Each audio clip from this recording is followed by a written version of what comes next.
Uite și el păciu. Crezi că ar putea să fure capacul? Da, normal, e bine antrenat. Bine, atunci după aia vom distruge lumea.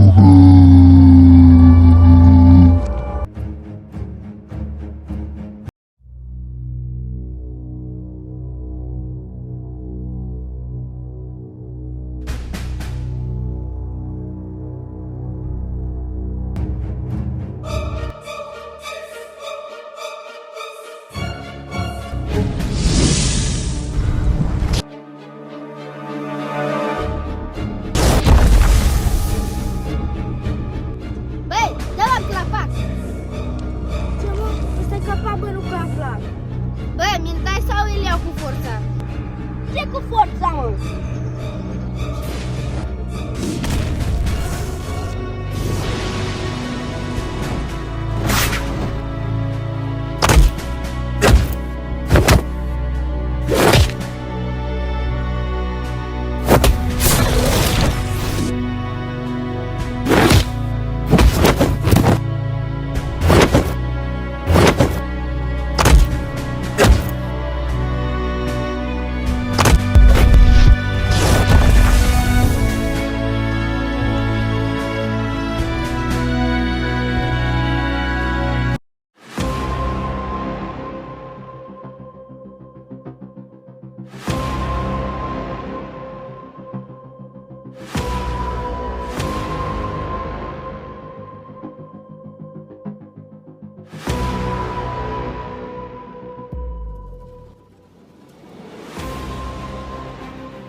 Cine ești, bă?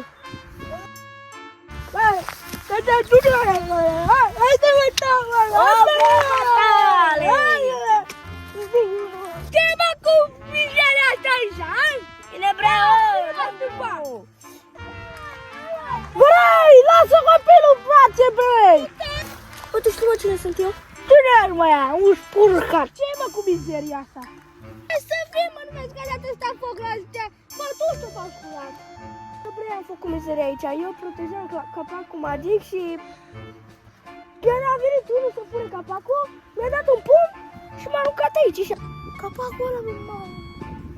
Înseamnă că ești un om mare. Atunci... Dar tu nu fac curat aici. Eu nu ter până nu faci curat aici. O fie lună. Ia uite, mi-a dat foc. Foc. Trebuie să protejezi capacul magic. Unde pleci, mă? Unde pleci? Pleci. Am bine, că ești.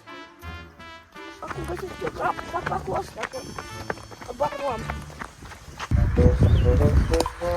Bă! Mă auzi, mă, Flocio? Stai, mă, așa, că nu te aud. Ia, mă auzi, Flocio, acum? Te aud, te aud. Hai, nu vii tu aici, pe câmp, aici cu noi? Acum, am 10 minute vin. Hai, mă, hai.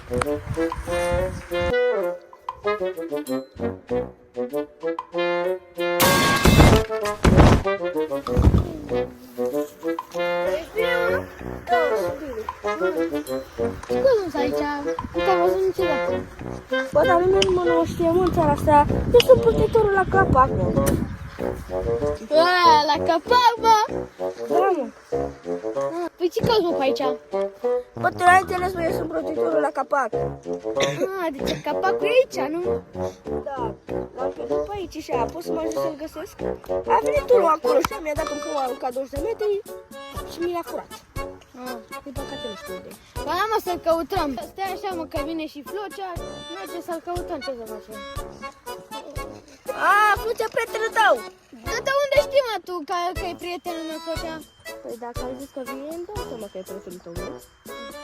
Și...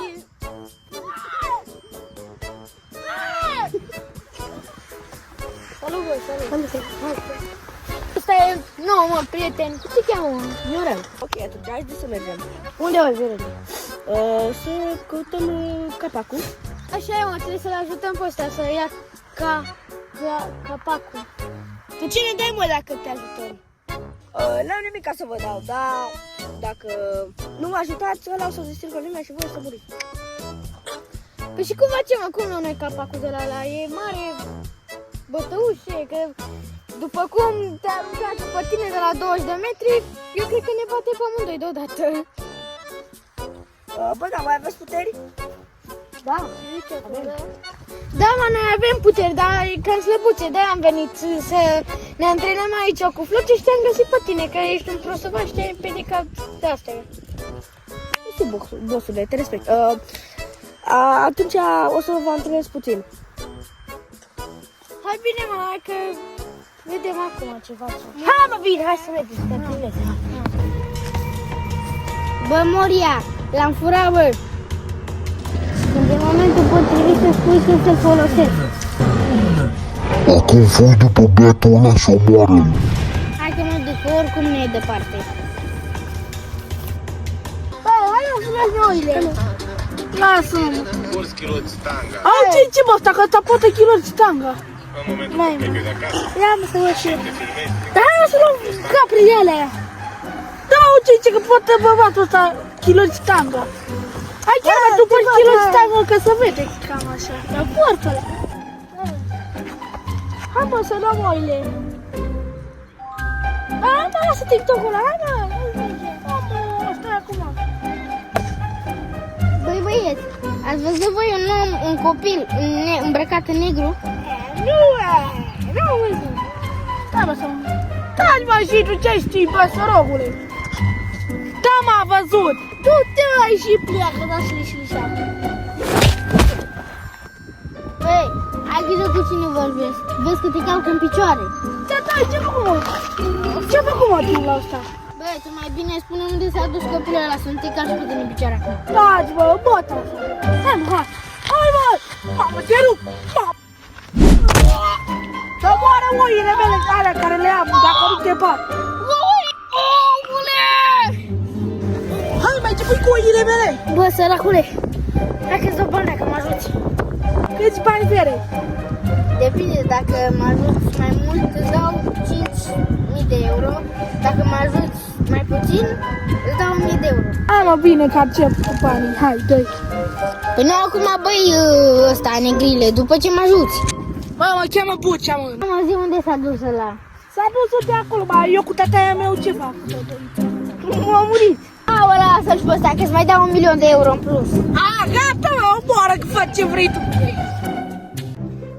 Haide, mă.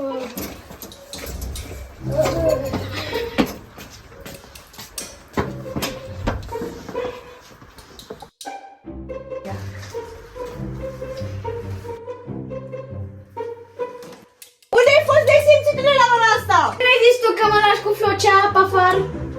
La ora asta vii, mă, tu? El a dus copii în casă. A, da, mă, ăla l-am dus.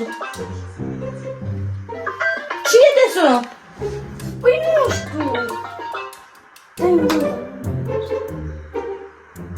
Alo?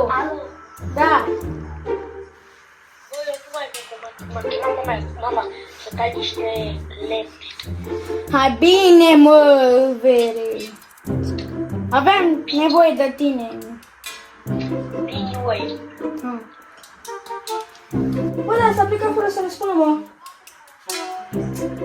Hai, vină și așa la plăsine, că tot ai fost plecat toată ziua. Dar fata asta ceva, ce uite, ia uite, ce fata asta, să dea și acum mătura aici, să facă așa ceva, să bage la spălat. Tu așa vorbești cu mare. Gata, mă, gata. Unde pleci, mă? Mai rămâi aici să ne ajut la treabă. Bagă-ți și tu geaca la spălat. Hă?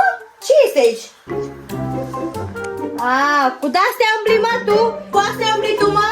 Nu, mamă, asta nu e, m-a rugat un om să iau și omul ăla s-a dus cu un om repede, nu știu, l-a luat un om că se grăbea să se ducă undeva, nu știu, și a rămas la mine.